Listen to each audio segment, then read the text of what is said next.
কামড়েছে? মশা কামড়েছে? হ্যাঁ। না, মশা কামড়ায় না। কে কামড়ায় চলো আমরা বলবো, হ্যাঁ সেই গল্পটা বলবো। সত্যি কি মশারা আমাদের কামড়ায়? আমাদের স্ত্রী মশা কামড়ায়, পুরুষ মশারা ফলের রস খায়। জানো কি সেই তথ্য?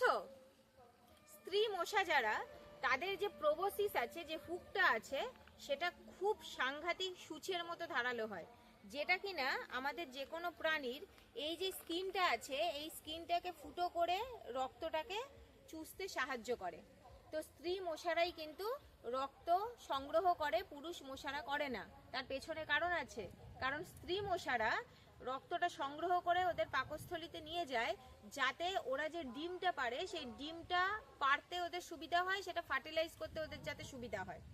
সেই জন্য কিন্তু ওই রক্তটা ওরা শোষণ করে। আর আমাদের যে রক্ত আছে, সেই রক্তের মধ্যে প্রচুর পরিমাণে অ্যামাইনো অ্যাসিড রয়েছে। তার মধ্যে আইসোলিউসিন বলে একটা অ্যামাইনো অ্যাসিড আছে, আর প্রোটিন আছে, অবশ্যই হিমোগ্লোবিন আছে আমাদের রক্তে, যেটা কিনা ওদের ওই ডিম পাড়তে সাহায্য করে স্ত্রী মশাদের। তাই ওরাই আমাদের রক্ত চুষে খায়, আর পুরুষ মশারা বেশিরভাগই ফলের রস খায়। তো এই তথ্যটা কেমন লাগলো তোমাদের? অবশ্যই লাইক, সাবস্ক্রাইব আর কমেন্ট করো।